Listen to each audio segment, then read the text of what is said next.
So if I were to focus on one particular challenge, if like coming from my community, so I went to an immersion high school. I'm a traditional person, so I follow my culture and so forth. So the biggest problem for me was leaving home and leaving that, I guess, that comfort zone that I was living in for my entire life. Coming to a school where everybody talks differently, they have different stories to share, they have different experiences than what I've experienced. It's similar in some sense, but it's different in the sense that like it's not a narrative that I'm known to. What kept me motivated and want to continue here at Trent is I had the opportunity of knowing the First Peoples House of Learning staff members. I was given support in my first year through the Nottingham Peer Mentoring Program. They offered a B Scout Peer Mentoring Program now, but when I was in my first year, it was called the Nottingham Peer Mentoring Program, and I was paired up with a third-year student who helped me transition through the university, bring my knowledges in my mind into academic writing. He helped me with history because he was a history student as well, and the services were quite phenomenal because if I needed tutoring, they were more than happy to provide any funding, any sources of any money to the tutors and any program, any discipline.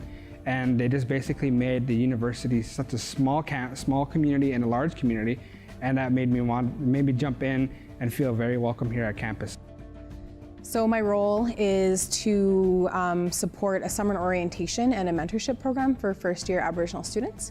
So I hire 5 upper-year student mentors, and they run an orientation in the summer, and then they continue to meet with the students throughout the rest of the year. I think that the first-year students learn a lot from our upper-year student mentors in terms of what to expect from a post-secondary environment. They also learn a lot of skills, just kind of like how to get things on time, what to kind of look out for in their classes, how to schedule their time, but they also learn a lot of, I think, kind of just life lessons from their student mentors.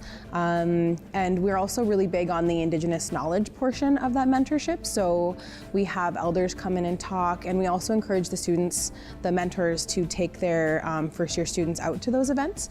So they end up learning a lot in terms of Indigenous knowledge in that way as well. I'm the cultural counselor here at First Peoples House of Learning, and part of my role is to support and counsel students who might be struggling with many issues. And the other part of it is I provide a lot of the cultural supports as well. So I'll bring in visiting elders once a month to visit different classes, and they'll also visit with students or sit in the teepee and visit with students out there. I also take care of the cultural space, which is the teepee. We do sometimes bannock making, bannock on a stick out there. We do sometimes wild meats out there for students. We try to engage with students as much as possible to be involved. So I take care of all the fire keepers, and we have about 12 fire keepers right now, volunteer fire keepers who will do different fires, because we also have classes in the teepee. We bring in traditional teachings. We do that a couple times a month as well. And that's in this space, the gathering space, which is open to anybody to come and check them out. So we try to bring a wide variety from Métis to Inuit to Haudenosaunee, Anishinaabe. We try to do a variety and to cover as many different kinds of teachings.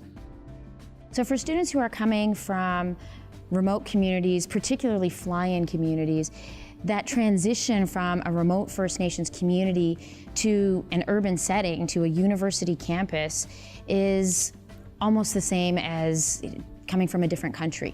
It is such a completely different environment that it's really important for our students to have those supports as they transition. So for some students, if they're participating in the BSCA program, it's a mentoring program where they come down ahead of the school term before it starts, just to start to have that learning, that transitioning, integrating into an urban environment, and becoming aware of the very many resources and supports that we provide here, that very often when a student is in crisis is not the time to start looking for the supports. It's important that they know where those supports and resources are well ahead, hopefully so that they don't become into crisis, but certainly so that when they are in crisis and they're reaching out, they know where to go. And this is a really complex environment. If you're coming from a small community where expectations are different, resources are different, and those networks are very different. So we're trying to smooth that transition as much as possible for those students, as well as helping them to have that capacity for themselves to be able to be very successful here in a very new environment. So Indigenous ways of knowing are incorporated throughout Trent University.